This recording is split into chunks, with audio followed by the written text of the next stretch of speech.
Hi students, welcome to my YouTube channel Catalyst online classes. आज की इस video में मैं आपके बीच क्लास 10 के मैथ एक्सरसाइज 1 वास्तविक संख्या से रिलेटेड वीवीआई क्वेश्चंस लेकर हाजिर। देखिए, पहला क्वेश्चन है वास्तविक संख्या कितने प्रकार की होती है। तो हम जानते हैं कि वास्तविक संख्या दो प्रकार की होती है, जो कि होती है परमेय तथा अपरमेय। तो यहाँ हम लिख देंगे वास्तविक संख्या दो प्रकार की होती है। देखिए, दूसरा क्वेश्चन है जिस संख्या को पी बाई क्यू के रूप में लिखा जा सकता है कॉमा उसे क्या कहा जाता है। तो हम जानते हैं जिसे पी बाई क्यू के रूप में लिखा जाता है वो परमेय संख्या कहलाता है। तो यहाँ आंसर हो जाएगा आपका परमेय संख्या। देखिए 3 नंबर क्वेश्चन, जिस संख्या को पी बाई क्यू के रूप में नहीं लिखा जा सकता है उसे क्या कहा जा सकता है। तो याद रखना है, जिस संख्या को पी बाई क्यू के रूप में नहीं लिख सकते उसे हम अपरमेय संख्या कहते हैं। तो इसका आंसर हो जाएगा अपरमेय संख्या। देखिए 4 नंबर क्वेश्चन है, निम्नलिखित में कौन अपरमेय संख्या है। आपका ऑप्शन दिया है √64/36, √81, √2.5 और √49/9। तो यहाँ सबसे पहले हम एक छोटा सा ट्रिक याद कर लेंगे। जो जिस संख्या का पूरा पूरा वर्गमूल निकल जाए उसे हम पी बाई क्यू के रूप में लिख सकते हैं, वो क्या होता है परमेय संख्या। और जिसका पूरा पूरा वर्गमूल ना निकले उसे पी बाई क्यू के रूप में नहीं लिखा जा सकता है, वो क्या कहलाती है अपरमेय। तो यहाँ आइए हम ऑप्शन ए देखते हैं, क्या है √64/36। तो ये जानते हैं इसका पूरा वर्गमूल निकल जाएगा, ये 8 हो जाएगा और ये 6 हो जाएगा, यानी इसे हम पी बाई क्यू के रूप में लिख सकते हैं। ये कैसा हुआ परमेय संख्या हुआ। √81, इसका वर्गमूल होगा आपका 9, ये भी पूरा पूरा निकल जा रहा है इसका, और इसे हम पी बाई क्यू के रूप में आसानी से लिख सकते हैं, यानी ये क्या है परमेय संख्या है। ये देखिए तो √49/9 यानी 7/3, इसका भी पूरा पूरा वर्गमूल निकल जा रहा है, यानी ये परमेय संख्या, इसे पी बाई क्यू के रूप में नहीं लिखा जा सकता है। लेकिन इसे भी पी बाई क्यू के रूप में लिखा जा सकता है क्योंकि इसका भी पूरा पूरा वर्गमूल निकल रहा है। और ये देखिए √2.5, तो इसका पूरा पूरा वर्गमूल नहीं निकल सकता है, और जब इसका पूरा वर्गमूल नहीं निकलेगा तो इसे हम पी बाई क्यू के रूप में नहीं लिख सकते हैं, इसलिए क्या हो जाएगा अपरमेय संख्या। ये सब मेरा हो गया परमेय, ये भी मेरा हो गया परमेय संख्या, ये भी हो गया मेरा परमेय संख्या, और ये जो ऑप्शन सी है ये मेरा है अपरमेय संख्या। और यहाँ कह रहा था निम्नलिखित में कौन अपरमेय संख्या है। तो मेरा अपरमेय कौन होगा, जिसका पूरा पूरा वर्गमूल नहीं निकल सके, जिसे पी बाई क्यू के रूप में नहीं लिखा जा सकता है, यानी ऑप्शन सी। ऐसे ही आपका दिया रहेगा फॉर एग्जाम्पल √3, √5 इत्यादि, ये सब मेरा अपरमेय संख्या है, याद रखिएगा। आइए अब अगले क्वेश्चन पे फोकस करते हैं।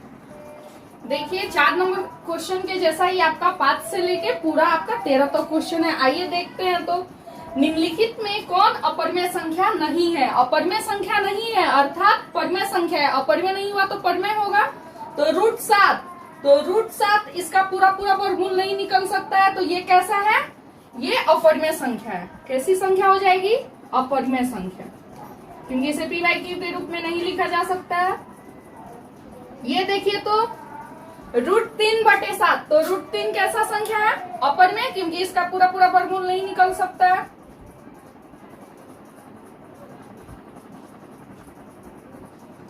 √2/5, √2 और √5 का भी पूरा पूरा वर्गमूल नहीं निकलेगा, तो ये कैसा है, अपरमेय है।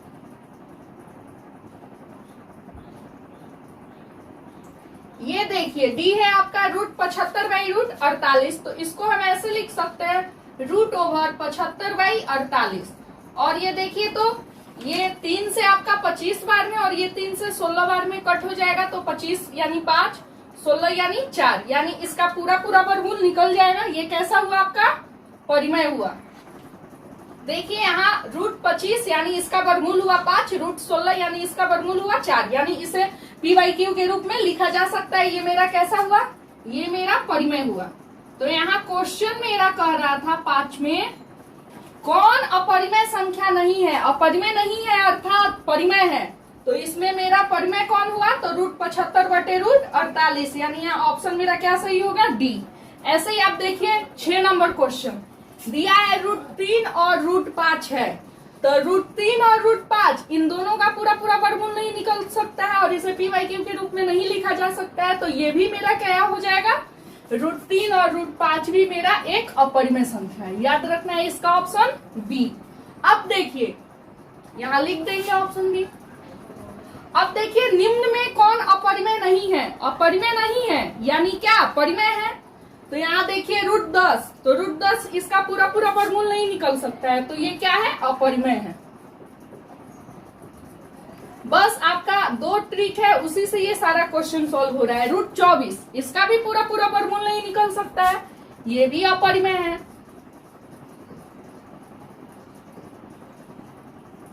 √35 इसका भी पूरा पूरा वर्गमूल नहीं निकल सकता है, ये भी आपका अपरिमेय है।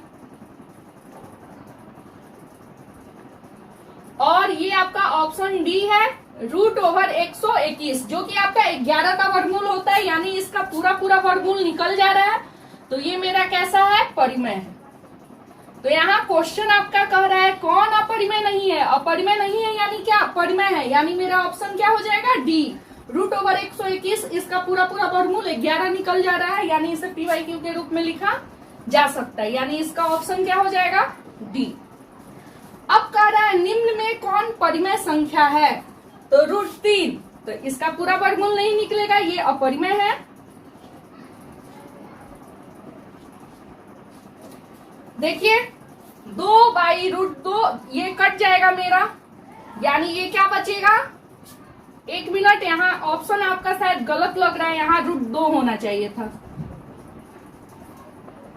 तो ये देखिए √2 कट जाएगा, ये क्या बच रहा है, 2, तो 2 कैसा संख्या है, परिमेय। अब यहां ध्यान दीजिए 4 + √5 इसका पूरा पूरा वर्गमूल नहीं निकलेगा, ये है आपका अपरिमेय। √6 इसका भी पूरा पूरा वर्गमूल नहीं निकलेगा, ये है आपका अपरिमेय। यानी यहाँ मेरा कौन परिमेय संख्या हो सकता है, तो ऑप्शन बी 2, याद रखना इसका आंसर क्या होगा, ऑप्शन बी।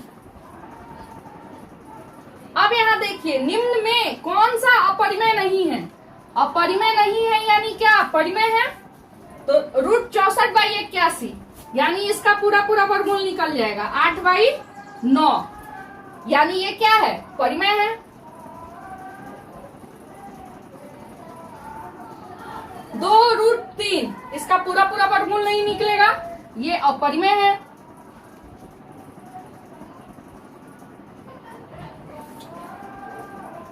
√21/35 ये भी पूरा पूरा नहीं कट सकता है, ये भी क्या है, अपरिमेय है।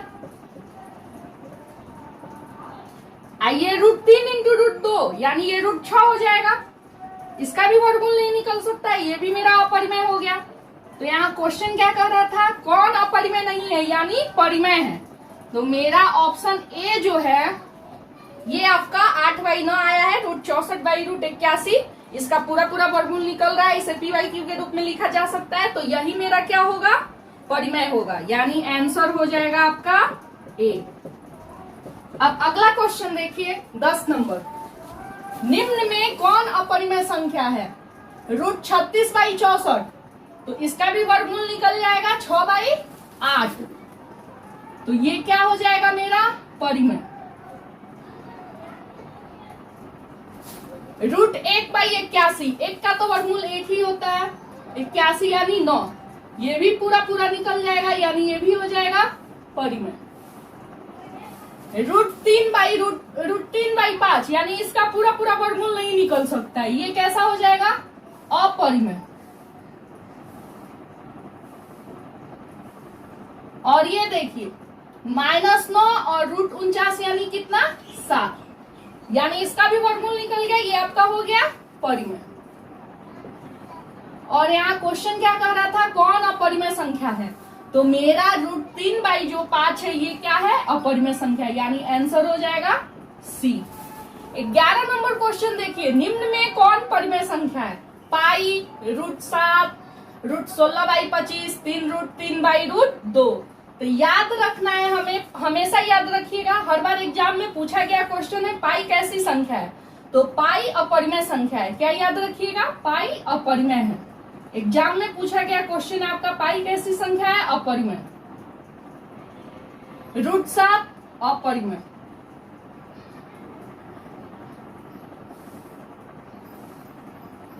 ये हो जाएगा 4/5 परिमेय।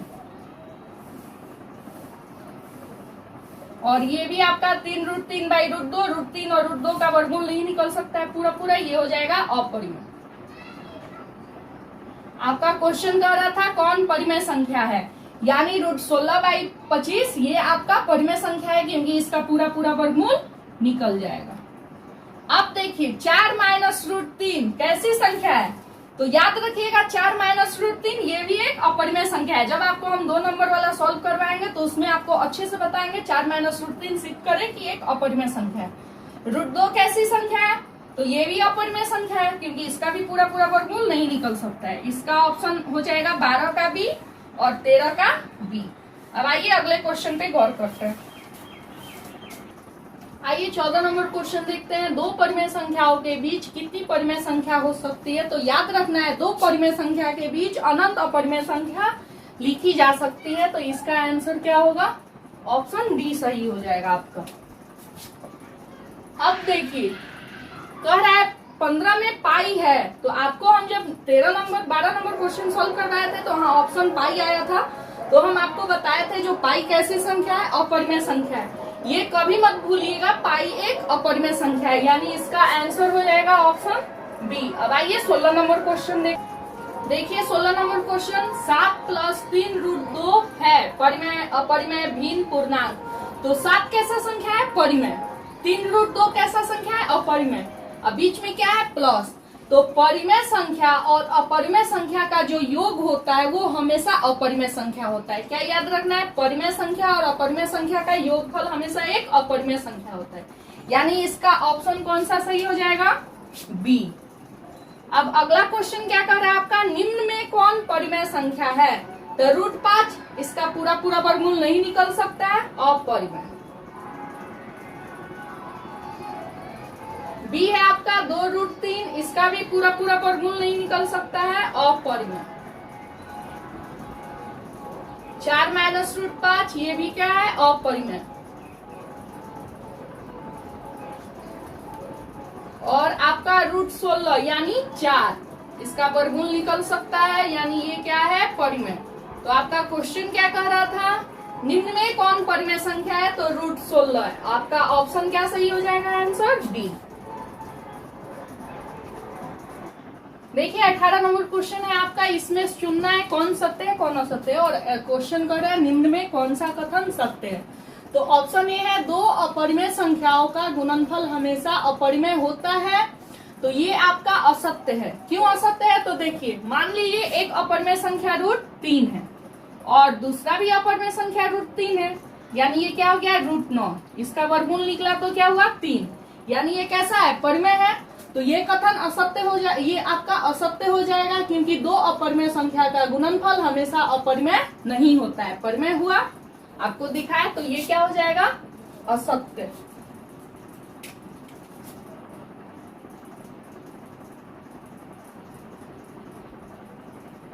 अब देखिए बी है आपका, एक परिमेय व एक अपरिमेय संख्या का गुणनफल हमेशा अपरिमेय होता है। तो मान लिए एक आपका अपरिमेय संख्या परिमेय संख्या 2 ले लिए, अपरिमेय संख्या कितना ले लिए, √3 योगफल। तो ये क्या हो जा रहा है, 2√3। तो ये कैसा हुआ आपका परिमेय, यानी ये सत्य। सॉरी, एक परिमेय संख्या 2 और एक अपरिमेय संख्या √3, इनका जो योगफल है ये आपका क्या है, अपरिमेय। देखिए 2 आपका एक परिमेय संख्या है और √3 अपरिमेय संख्या है, तो इसका जो गुणनफल है ये 2√3 आया और ये कैसा है, अपरिमेय है। तो ये कथन मेरा क्या हो जाएगा, सत्य हो जाएगा। एक परिमेय व एक अपरिमेय संख्या का गुणनफल हमेशा परिमेय होता है, अपरिमेय होता है। तो ये आपका क्या हो जाएगा, सत्य। अगला देखिए, दो अपरिमेय संख्याओं का जोड़ कभी अपरिमेय नहीं हो सकता। तो एक मान लिए अपरिमेय संख्या √3 है और एक अपरिमेय संख्या √5 है, तो इसका जोड़ अपरिमेय होगा। तो ये कथन क्या है, असत्य है, क्योंकि दो परिमेय संख्या का जोड़ कभी अपरिमेय संख्या हो सकता है और यहाँ नहीं दिया है। तो ये कथन मेरा क्या हो जाएगा, असत्य।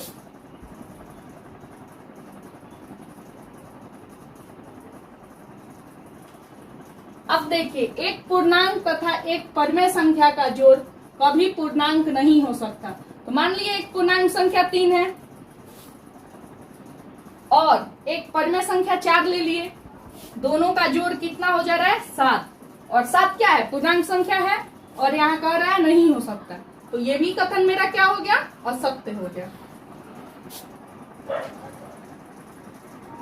यानी यहाँ मेरा जो सही आंसर होगा वो क्या होगा, एक परिमेय व एक अपरिमेय संख्या का गुणनफल हमेशा अपरिमेय होता है, यानी इसका आंसर क्या हो जाएगा, बी। देखिए 19 नंबर क्वेश्चन, यदि n एक प्राकृत संख्या है तब रूट n है। आपका ऑप्शन ए हमेशा प्राकृत संख्या, तो ये आपका असत्य हो जाएगा। मान लिए हम प्राकृत संख्या एक 4 है और ये क्या है, रूट, तो इसका रूट 4 किए तो इसका वर्गमूल कितना निकल गया, 2। और मान लिए एक प्राकृत संख्या 3 है, इसका हम वर्गमूल निकाले रूट 3 यानी 1.732, तो इसका पूरा पूरा वर्गमूल नहीं निकल सकता, 1.732 आएगा रूट 3 का, तो ये मेरा कैसा हो जाएगा, आपका ये पूर्णांक संख्या है, तो ये आपका कैसा हो गया, असत्य हो गया, ये हमेशा प्राकृत संख्या नहीं हो सकता है। और आपका हमेशा अपरिमेय संख्या, तो मान लीजिए ये भी कथन असत्य है, क्योंकि हम एक n बराबर ले लिए 4 और रूट n यानी रूट 4 यानी ये क्या आ गया, 2, इसका पूरा पूरा वर्गमूल निकल गया, और ये क्या है, परिमेय है, तो ये भी क्या हो जाएगा, असत्य।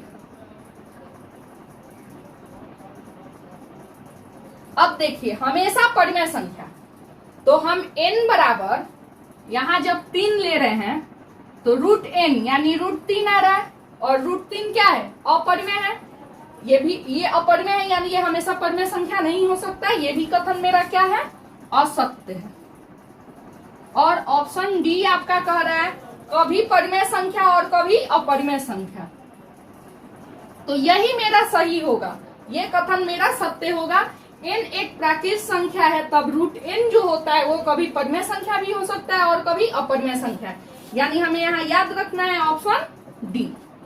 अब अगला चलिए 20 नंबर क्वेश्चन देखिए, संख्या रेखा पर प्रत्येक बिंदु प्रदर्शित करता है एक वास्तविक संख्या, एक समपूर्णांक संख्या, एक ऋणात्मक पूर्णांक, एक धनात्मक पूर्णांक। तो याद रखना है हमें हमेशा संख्या रेखा पर प्रत्येक बिंदु वास्तविक संख्या को प्रदर्शित करता है, यानी इसका सही जवाब होगा ए, याद रखिएगा ए।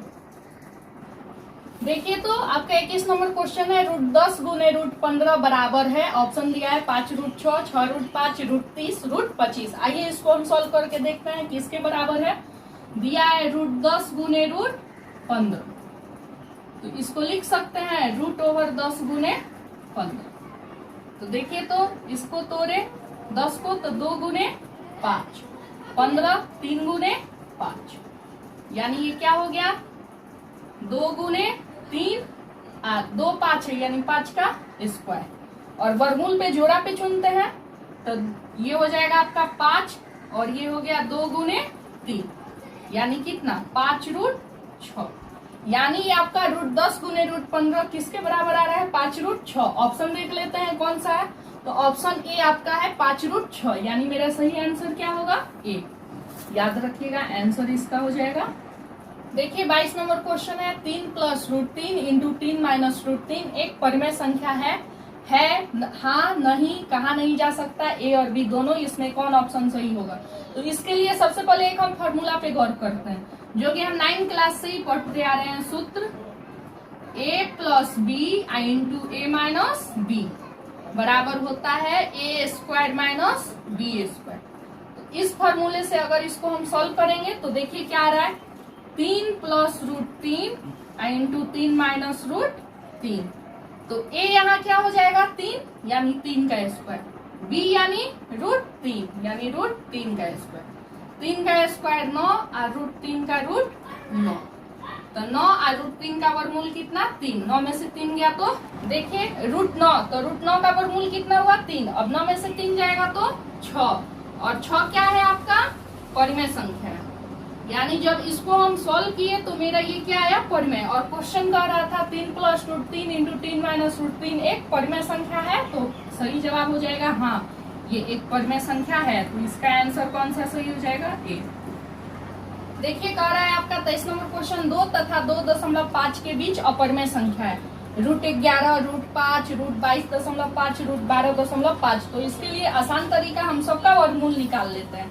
रूट 11 का वर्गमूल निकालेंगे तो होगा 3.3। आप निकाल के अपना देख लीजिएगा। रूट 5 का होगा आपका 2.2। रूट 22.5 का होगा 4.7 और रूट 12.5 का होगा आपका 3.5। तो हम सबका वर्गमूल निकाल लिए। अब कह रहा है 2 तथा 2.5 के बीच, तो यहाँ आप देखेंगे 2 और 2.5 के बीच में कौन है? 2.2 यानी क्या? रूट 5। तो 2 तथा 2.5 के बीच की अपरिमेय संख्या मेरा क्या हो जाएगा? रूट 5। यानी इसका सही ऑप्शन क्या होगा? बी। तो 2 और 2.5 के बीच में। देखिए तो 24 नंबर क्वेश्चन, निम्नलिखित में कौन सा भिन्न का दशमलव प्रसार शांत है? तो शांत के लिए हम क्या करते हैं? हर का अभाज्य गुणनखंड निकालते हैं। ऊपर वाला पता है अंश होता है और नीचे वाला हर होता है। तो हर का पहले हम क्या करते हैं? गुणनखंड तोड़ते हैं। तो पहला है आपका 11/700। इसका हम गुणनखंड तोड़े तो मेरा क्या आया? और अब इसका 2100 का देखते हैं, गुणनखंड तोड़ते हैं तो क्या आएगा मेरा? 2 का पावर 2 गुने 3 का पावर 1 और 5 का पावर 2। तो पहले हम लिख दे रहे हैं 5 का पावर 2 गुने 3 का पावर 1 गुने 7 का पावर 1। अब देखिए ये तो दिया ही आपका 2 का पावर 3 गुने 5 का पावर 3 गुने 7 का पावर 3 और डी है इनमें से कोई नहीं। तो अगर हम शांत अशांत चुनना रहता है तो पहले हर का अभाज्य गुणनखंड निकालते हैं। और हर का अभाज्य गुणनखंड अगर मेरा 2 के पावर m या 5 के पावर n या 2 के पावर m गुने 5 के पावर n के रूप का आएगा, यानी कहने का मतलब है इसके हर के अभाज्य गुणनखंड में सिर्फ 2 हो या केवल 5 हो या 2 और 5 दोनों मौजूद हो, तभी इसका दशमलव प्रसार शांत होगा। अगर 2, 5 या 2 और 5 दोनों मौजूद नहीं है तो इसका दशमलव प्रसार कैसा हो जाता है? अशांत। तो पहला में देखिए तो 2, 5 के अलावा 7 है, दूसरा में 2, 5 के अलावा 3 और 7 है और तीसरा में भी 2, 5 के अलावा 7 है। यानी इन तीनों में मेरा कहीं भी सिर्फ 2 या सिर्फ 5 या सिर्फ 2 और 5 मौजूद नहीं है, इसलिए इसका अभाज्य गुणनखंड कैसा हो जाएगा? इनमें से कोई नहीं। याद रखना है इसका दशमलव प्रसार क्या हो जाएगा? इनमें से कोई नहीं, यानी किसी का भी शांत नहीं है। देखिए इसमें किसी ए बी सी इन तीनों को जब हम सॉल्व किए तो इसमें किसी का भी दशमलव प्रसार शांत नहीं है। शांत नहीं है यानी क्या है? अशांत है। और इसमें अशांत कहीं दिया नहीं है, इसलिए इसका आंसर क्या हो जाएगा? इनमें से कोई नहीं, यानी ऑप्शन हो जाएगा आपका डी। अब अगला क्वेश्चन देखते हैं 25 नंबर। देखिए 11/15 का दशमलव प्रसार होता है शांत अशांत, ए और बी दोनों, इनमें से कोई नहीं। तो 11/15 यानी क्या? 11 ये 3 गुने 5। तो अभाज्य ये 15 का जब हम अभाज्य गुणनखंड तोड़े तो क्या आया? 3 और 5। और 3 और 5 अगर यहाँ सिर्फ 2 रहता, 5 रहता या 2 और 5 दोनों रहता तो इसके हर का जो अभाज्य गुणनखंड इसका दशमलव प्रसार कैसा हो जाता? शांत। लेकिन यहाँ क्या है? 5 और 3 है, यानी 5 के अलावा 3 भी मौजूद है, इसलिए इसका दशमलव प्रसार कैसा होगा? अशांत होगा। यानी 11/15 का जो दशमलव प्रसार है वो क्या होगा? अशांत। यानी इसका सही जवाब क्या हो जाएगा? बी। देखिए तो निम्न में किसका दशमलव प्रसार शांत है? तो अगर हम यहाँ 8 का तोड़ते हैं अभाज्य गुणनखंड तो 2 गुने 2 गुने 2, यानी क्या हो जाएगा? 2 के पावर 3, यहाँ लिख सकते हैं ना। अब देखिए 2/15, अब 15 का तोड़ते हैं तो 3 गुने 5 और 343 का यहाँ हम तोड़े हैं, देख सकते हैं 29/7 का पावर 3, यानी 7 गुने 7 गुने 7। और ये आपका तोड़े हैं हम 1736 का, 1536 का, तो आपका आया है 2 का पावर 9 गुने 3 का पावर 1, 2 का पावर 9 गुने 3 का पावर 1। तो जिसके हर का अभाज्य गुणनखंड देखिए आपका 2 के पावर 3 के रूप का है, तो इस संख्या का दशमलव प्रसार कैसा होगा? शांत होगा। क्यों होगा? क्योंकि ये आपका 2 के पावर m के रूप का है। अब देखिए 15, तो ये आया है 3 का पावर 1 गुने 5 के पावर 1, तो इसके जो हर का अभाज्य गुणनखंड है तो ये कैसा दिख रहा है आपका? ये मतलब इसका जो ये संख्या ये कैसा है, अशांत है। क्यों है? क्योंकि ये जो है आपका 2 के पावर m गुने 5 के पावर n के रूप का नहीं है, इसलिए इस संख्या का दशमलव प्रसार कैसा हो जाएगा, अशांत। ये क्या होगा, अशांत, और ये क्या हो जाएगा, शांत। ऐसे ही नीचे में भी आपका ये क्या है, 7 का पावर 3 है, यानी इसके हर का जो ये अभाज्य गुणनखंड जो है 7 के पावर 3, इस ये मतलब कैसा है, दिख रहा है आपको, अशांत। यानी इस संख्या का दशमलव प्रसार कैसा हो जाएगा, अशांत। आपका इसका भी अशांत हो जाएगा। तो कह रहा था किसका शांत है, देखिए यहाँ क्या है, 7 का पावर 3, यानी इसके हर में जो है वो आपका क्या नहीं है, 2 और 5 नहीं है, तो इसलिए इस संख्या का दशमलव प्रसार कैसा हो जाएगा, अशांत।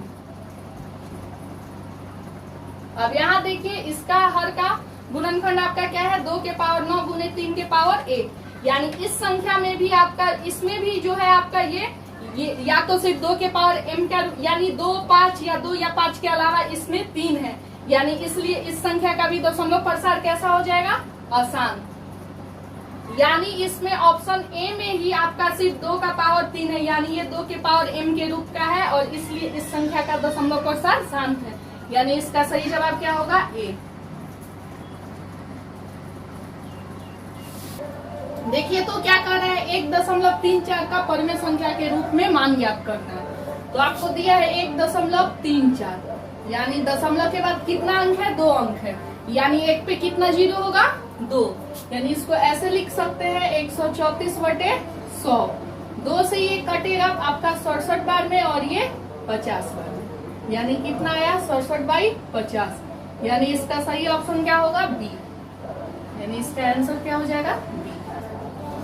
देखिए क्या दिया है, 0.23, 23 पे ये क्या है, रेकरिंग है, का परिमेय संख्या के रूप में मान निकालना है। ऑप्शन दिया है 12/37, 23/99, 13/10, इनमें से कोई नहीं।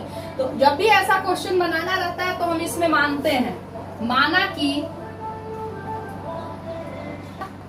0.23 जिस पे रेकरिंग है उसका रिपीटेशन होगा, 2 3 2 3 डॉट डॉट, ये समीकरण क्या हो जाएगा, 1।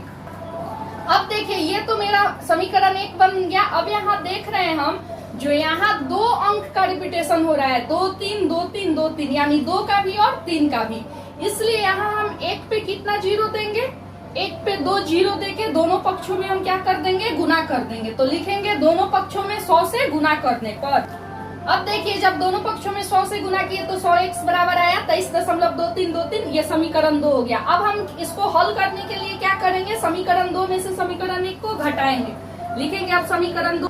देखिए जब अब हम समीकरण 2 में से 1 को घटाए तो मेरा आया 99x बराबर 23। तो अब x का मान निकाल लेते हैं, या x बराबर हो जाएगा 23/99, यही मेरा आया 23/99। तो अब देख लेते हैं इसमें कौन सा ऑप्शन है। तो देखिए 12/37 नहीं, यहाँ बी दिया है आपका 23/99, यानी इसका सही आंसर क्या होगा, बी। देखिए आपका 29 नंबर क्वेश्चन से में आपका 28 नंबर जैसा है, 23.43 पे रेकरिंग है, इसका परिमेय संख्या के रूप में मान क्या होगा, तो इसी के जैसा बनाएंगे।